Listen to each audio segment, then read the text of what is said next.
In Austria, the international seminar of the Organization of Petroleum Exporting Countries closed with calls to define a price stability.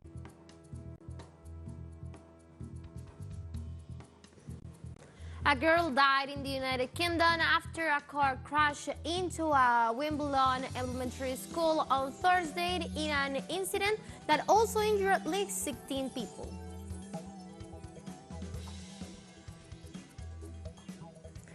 Lebanese authorities on Thursday denounced that Israel has fired more than 10 artillery shells towards their territories of Karf Shoba and Kraf Human, while information in the Israeli media remains contradictory.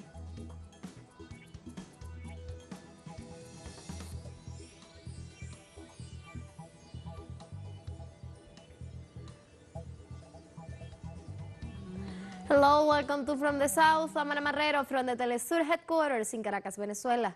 We'll begin with the news. Stay with us.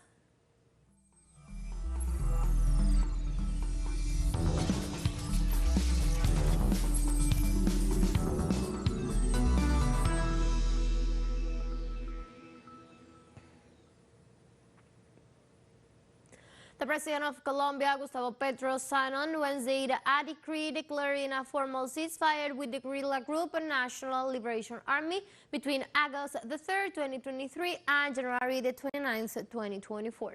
The decree states that the so-called bilateral and temporary national ceasefire may be extended after the peace talks table has set the reports of the monitoring and verification mechanism and in accordance with what was agreed by the parties. On the other hand, it stipulates that as of midnight of July 6, 2023, military operations and offensive police operations against members of the ELN who participate in the peace process shall be suspended.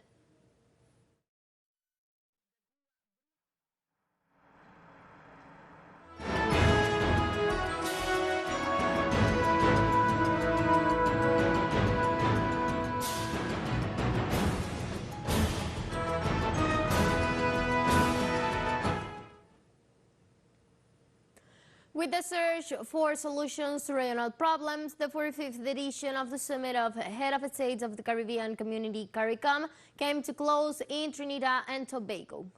During the third-day meeting, the community affirmed that it intends to work together with partner countries and address shared middle and long-term priorities. In addition, national leaders says they seek to make efforts to address some of the region's most present challenges, including energy and food insecurity. Officials also called for the global financing for the countries most vulnerable to the consequences of the climate change.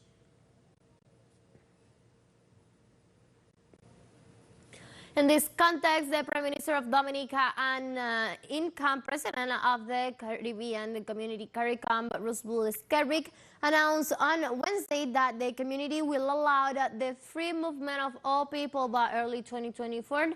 During his closing speech of the summit, Skerritt assured that the measure will reach all 13 member nations. He also assured that legal experts had been commissioned to prepare a report before March 30, 2024 in order to adopt a definitive position.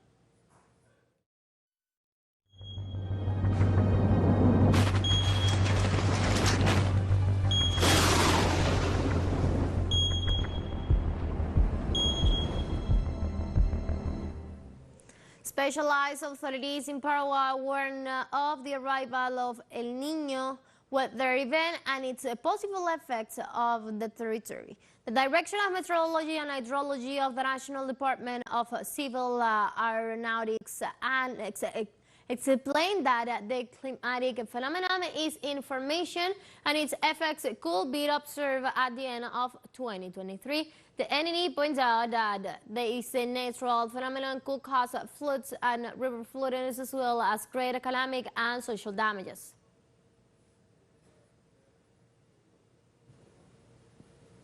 On Thursday, Chinese authorities issued a red alert for high temperatures in Beijing, as temperatures are expected to exceed 40 degrees Celsius to the coming days. This is the second red alert issued this summer in the Asian giant capital, the highest in the three-level color code system before high temperatures. The decision involves an express request to businesses to stop work and outdoor activities. City is forecast to continue to experience high temperatures till Friday, so the population was advised to take the necessary measures to prevent heat shocks and sunburn when going out.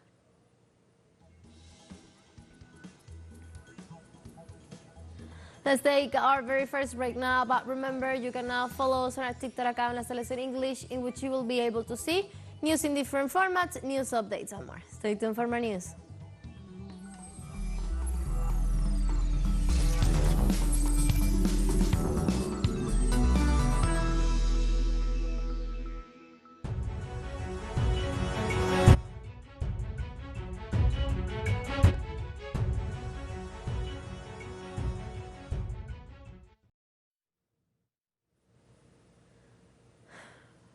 Welcome back to From the South. On Thursday, the 8th seminar of the Organizations of Oil Exporting Countries came to an end in Austria with calls to defend oil market stability. The participants of this convention have agreed on the need to reduce productions as a measure to maintain market stability. As part of the challenges facing the oil and energy industry to mitigate the effect of climate change. During his inauguration speech, the Secretary General of the OPEC, Haytham Al-Ghais, called for all energy transitions and said that sustainability means balancing the needs of current and future generations.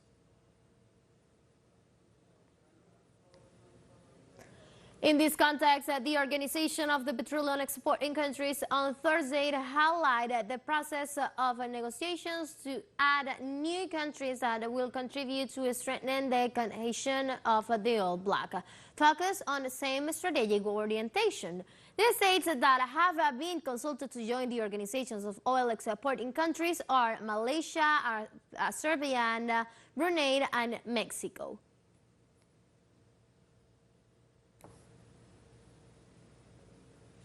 On Wednesday, the president of Serbia, Alan Aliyev, accused France of interference for supporting Armenian separatism in the Nagorno-Karabakh region. Serbia's head of state urged member states of the non-aligned movement to fight neoliberalism. Among these leading ex-opponents, he mentioned France, which he accused of racism, genocide, and interference in affairs of other nations. During the opening of the ministerial meeting of the bloc to discuss the fighting against emerging challenges, Aliyev assured that the non-aligned movement was created as a result of the decolonization process, so it must fight with determination against this shameful legacy of the past and contribute to its total eradication.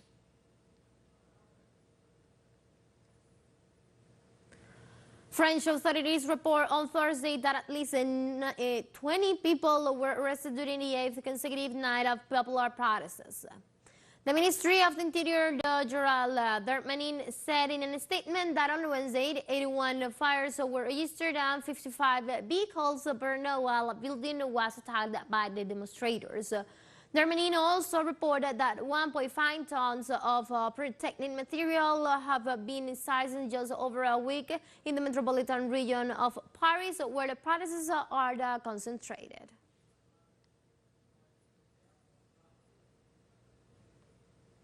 European Union's Home Affairs Commissioner Ylva Johansson described the sinking of a migrant boat off the Greek coast on June the 14th as a unique in scale. Over the 600 people were believed to have died. European Union lawmakers on Thursday sought an independent probe into the sinking, calling an internal investigation, but Athens inadequate.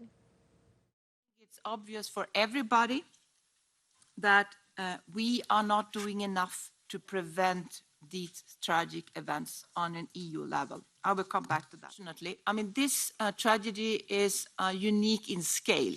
The numbers of lives probably lost, we don't know exactly, of course. But it's not the first time, as you also said, Mrs. Sippel. We have seen this several times. And on this route that this vessel used, leaving from the eastern part of Libya on these big unseaworthy fishing vessels with many hundred people on board, this route actually grows 600–700% this year. So it's also a matter of time when it will happen at this scale. A girl died in the United Kingdom after a car crashed into a Wimbledon elementary school on Thursday in an incident that also injured other 16 people. Claire, the Gilligan local police commander for Southwest London, said the incident occurred on Camp Road, the side of a private prep school from girls aged 4 to 11. Gilligan also confirmed that the driver of the vehicle, a woman in her 40s, has been arrested on suspicion of concussing death by the injuries driven, and they are not threatening the crash as terror-related.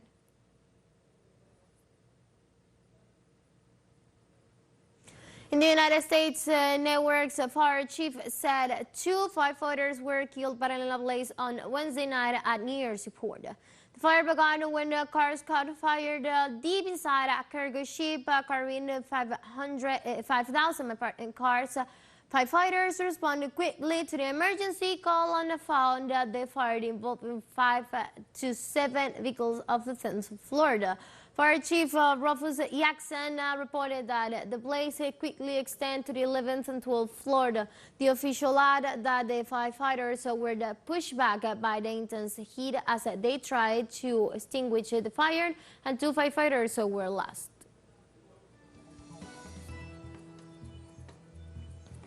teleSUR English launched its own video on demand site for you to go and revisit our interviews, top stories, special broadcasts, and more. Just go to the top left corner in our website homepage and click on the video option to access our VOD platform. Now we'll have our last break. Don't go away.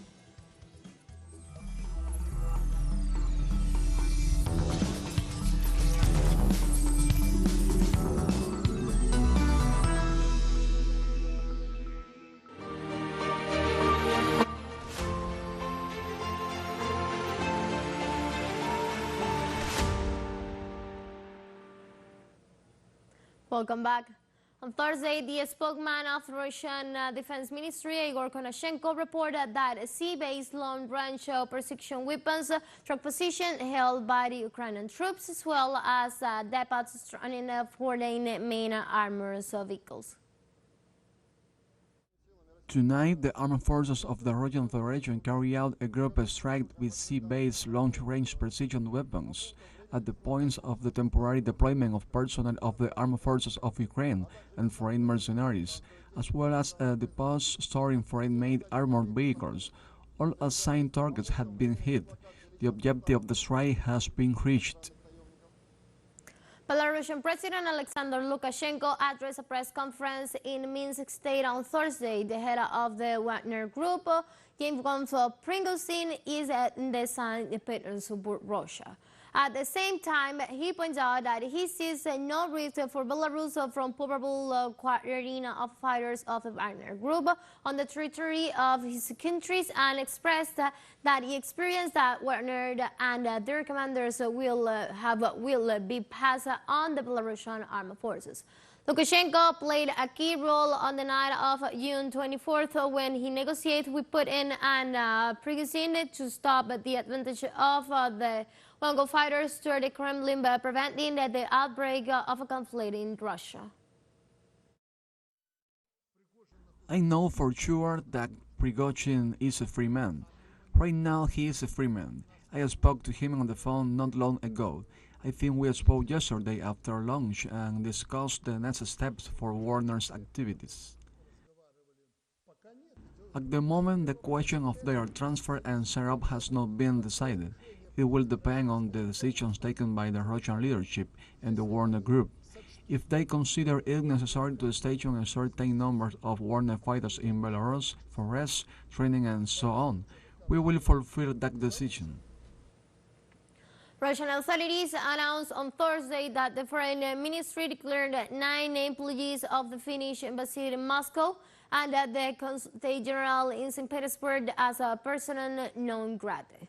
In response to the confrontational actions of the Finnish authorities, the Russian side decided to revoke its consent to the activities of the Consulate General of Finnish in St. Petersburg as of October the 1st. In turn, Finnish President Sauli Niinisto stated that Helsinki is preparing measures to respond to Moscow's decision. The Turkish Defense Ministry spokesperson said on Thursday that Sweden's accession intonated highest on the approval of Parliament. There is no reason why Sweden's membership would not be approved as long as the commitments made at the Madrid summit are concretely fulfilled, and our nation and parliament are convinced of this, as was the case for Finland. However, despite our positive attitude, the Koran burning incident that took place on the first day of the Eid al-Adha holiday is an indication of how justified we were with our reservations. We condemn this vile attack on our sacred values that was carried out in the name of so-called freedom of expression. We would like to issue a reminder that Sweden's membership hinged on the approval of our parliament. The issue is being closely followed by our public. Lebanese authorities on Thursday denounced that Israel has fired more than 9 artillery shells towards their territory of Kobar, Shalf, and Kfar Haman, while information in the Israeli media remains contradictory. According to Al Mayadin, Israeli artillery shells target areas in southern Lebanon. Meanwhile, the Israeli occupation army spokesman claimed that investigations showed that a rocket was fired from Lebanon, which exploded in Israeli territory, and in response, their army attacked.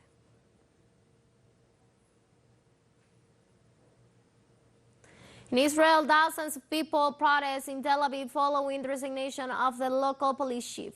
This after the official denounced pressures from the executive to repress protests against the judicial reform.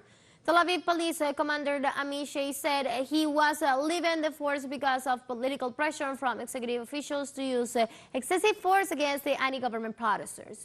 Response citizens blocked several of the capital's main roads, rejecting the government's repressive intentions.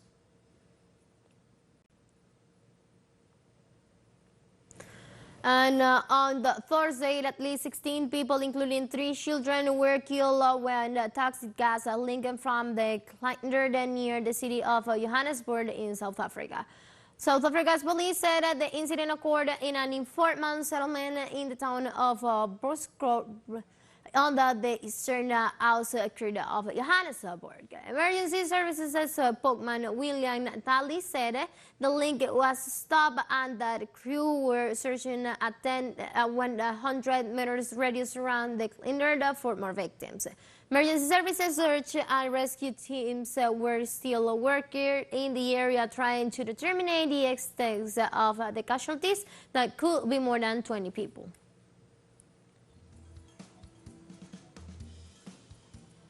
We have come to the end of this news brief, but you can find these and many other stories on our website at telesurenglish.net. You can also see us on our socials. We're on Facebook, Twitter, and on Instagram as well. Telesur English, I'm from the South. I'm Ana Marrero. Thank you for watching.